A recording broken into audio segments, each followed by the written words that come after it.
Charles Raison. I'm on the steering committee for the U.S. Psychiatric Congress. I'm here with Dr. Stephen Sobel.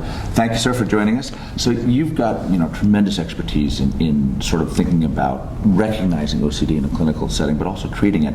But the other thing that you do so well is sort of explicate what we know about the causes of this disease, such as our knowledge is. Tell us a little bit, what's the sort of best current understanding of what causes OCD? It's a completely multifactorial etiology. It's a combination of clear psychological factors involving primarily cognitive distortions, as well as clearly biological factors involving serotonin function, and probably also involving glutaminergic function. That's part of the future.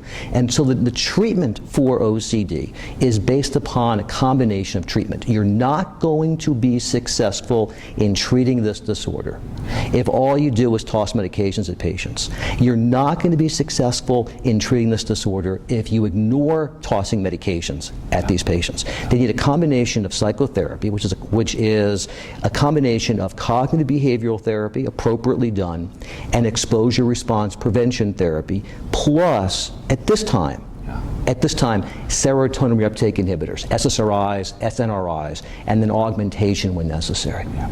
And when you augment with an atypical antipsychotic, I assume? Is that primarily what you would augment with for OCD that wasn't really responding fully to SSRIs and appropriate therapy?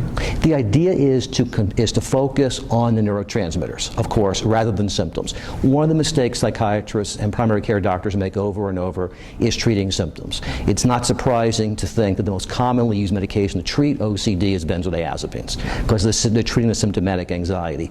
The core, as we've talked about, appears to be serotonin. So medications that work on serotonin, SSRIs, and then augmentation with what I call S2D2s, second generation or atypical antipsychotics that work on serotonin 2 blockade and dopamine 2 blockade. The serotonin 2 blockade probably being the more important part of that.